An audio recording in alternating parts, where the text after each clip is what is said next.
प्यारे बच्चों, कैसे हैं आप सब? अच्छे हैं ना? तो आज आपकी प्यारी शिखा मैम एक बार फिर आपके सामने हाजिर है आपकी पाठ्य पुस्तक आकृति के एक नए पाठ एक दिन की बादशाहत के साथ। तो चलिए शुरू करते हैं हमारा पाठ 9 एक दिन की बादशाहत। देखिए, आरिफ सलीम, चलो फौरन सो जाओ। अम्मी की आवाज़ ऐन उस वक्त आती थी जब वे दोस्तों के साथ बैठे कव्वाली गा रहे होते थे या फिर सुबह बड़े मज़े से आइसक्रीम खाने के सपने देख रहे होते कि आपा झिंझोड़कर जगा देती, जल्दी उठो, स्कूल का वक्त हो गया। दोनों की मुसीबत में जान थी। हर वक्त पाबंदी, हर वक्त तकरार, अपनी मर्जी से चूं भी न कर सकते थे।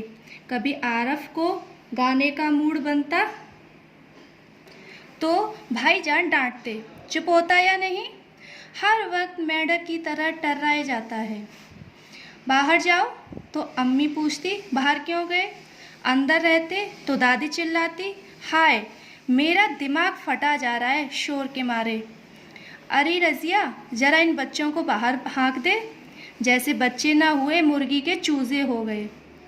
दोनों घंटों बैठकर इन पाबंदियों से बच निकलने की तरकीबें सोचा करते। उन दोनों से तो सारे घर को दुश्मनी हो गई थी। लिहाजा दोनों ने मिलकर एक योजना बनाई और अब्बा की खिदमत में एक दरख्वास्त पेश की कि एक दिन उन्हें बड़ों के सारे अधिकार दे दिए जाएं और सब बड़े छोटे बन जाएं। कोई ज़रूरत नहीं है ऊधम मचाने की। अम्मी ने अपनी आदत के अनुसार डांट पिलाई, लेकिन अब्बा जाने किस मूड में थे कि न सिर्फ मान गए बल्कि यह इकरार भी कर बैठे कि कल दोनों को हर किस्म के अधिकार मिल जाएंगे। अभी सुबह होने में कई घंटे थे कि आरिफ ने अम्मी को झंझोड़ डाला, अम्मी जल्दी उठिए, नाश्ता तैयार कीजिए। अम्मी ने चाहा एक झापड़ रसीद करके सोई रहें, याद आया कि आज तो उनके सारे अधिकार छीने जा चुके हैं। फिर दादी ने सुबह की नमाज़ पढ़ने के बाद दवाएं खाना और बादाम का हरीरा पीना शुरू किया तो आरिफ ने उन्हें रोका, तौबा है दादी, कितना हरीरा पिएंगी आप, पेट फट जाएगा। और दादी ने हाथ उठाया मारने के लिए। नाश्ता मेज पर आया तो आरिफ ने खानसामा से कहा, अंडे और मक्खन वगैरह हमारे सामने रखो, दलिया और दूध बिस्किट इन सबको दे दो। आपा ने कहर भरी नज़रों से उन्हें घूरा मगर बेबस थी, क्योंकि रोज़ की तरह आज वह हर माल अपने लिए नहीं रख सकती थी।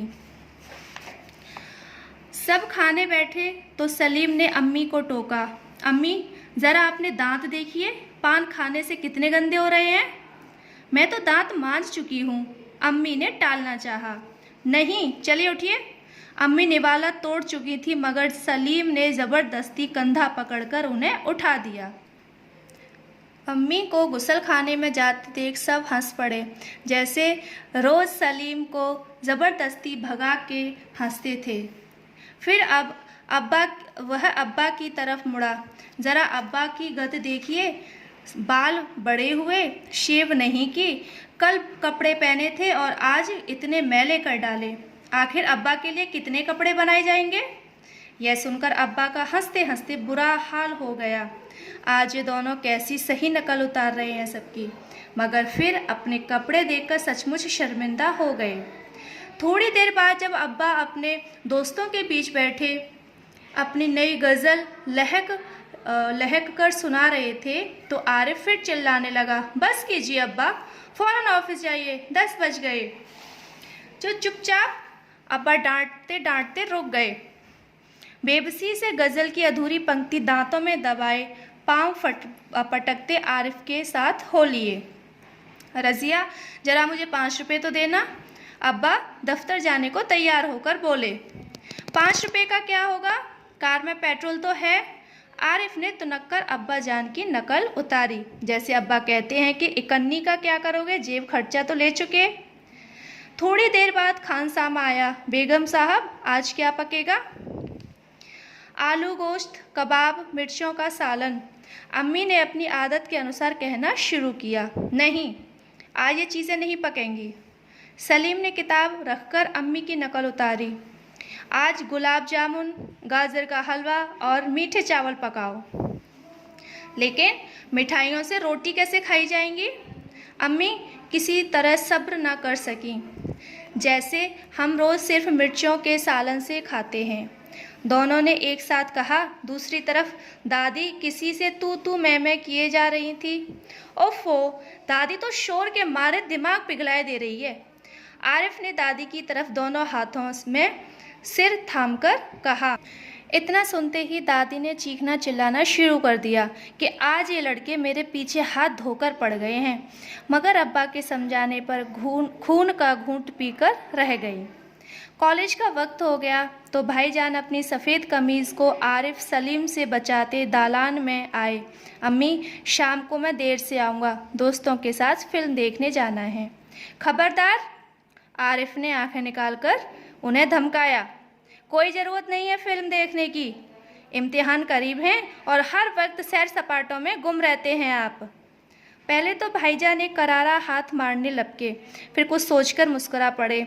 लेकिन हुजूरे आली दोस्तों के साथ खाकसार फिल्म देखने की बात पक्की कर चुके हैं, इसलिए इजाज़त देने की मेहरबानी की जाए। उन्होंने हाथ जोड़ के कहा। मना करें बस, मैंने एक बार कह दिया, उसने लापरवाही से कहा और सोफे पर बैठकर अखबार देखने लगा। उसी वक्त आपा भी अपने कमरे से निकली। एक निहायत भारी साड़ी में लचकती लटकती बड़े ठाठ से कॉलेज जा रही थी।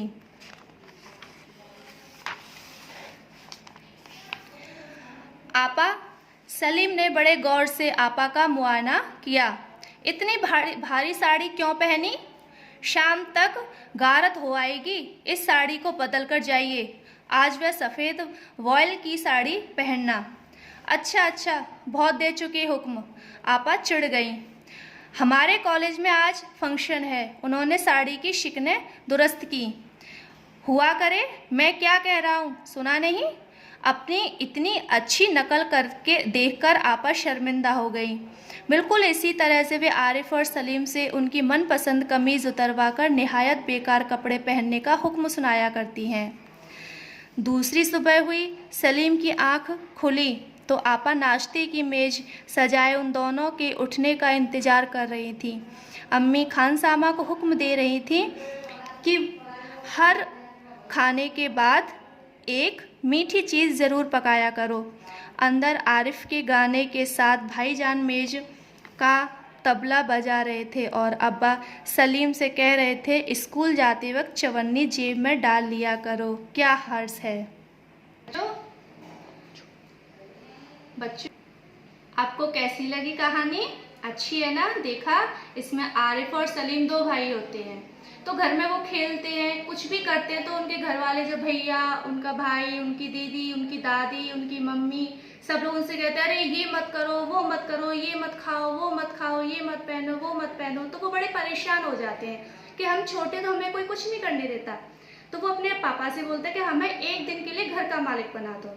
उनके पापा बोलते हैं ठीक है। तो जब दोनों भाई आरिफ और सलीम अपने घर के मालिक बन जाते एक दिन के लिए, तो वो जैसे उनके ऊपर उनसे बोलते थे उनके घर वाले, वो वैसे ही अपने घर वालों से बोलते हैं कि भैया यहाँ मत जाओ, पापा ये कर मत करो, पापा पैसे क्यों चाहिए, दीदी ये क्यों पहना है। मतलब उनसे घर वाले जो बोलते थे, सेम उन्होंने वैसे ही अपने घर वालों को बोला। तब घर वालों को पता चला कि हाँ, हम अपने बच्चों से कैसे बात करते हैं, उनको बिल्कुल भी पसंद नहीं आता। अच्छी है ना कहानी? तो अब आपका गृह कार्य है कि आपके इस पाठ में जितने भी कठिन शब्द आए हैं, उन कठिन शब्दों को और इस पाठ के शब्दार्थ को आपको अपनी कार्य पुस्तिका में सुंदर लेख में लिखना है और उनको याद करना है। ठीक है?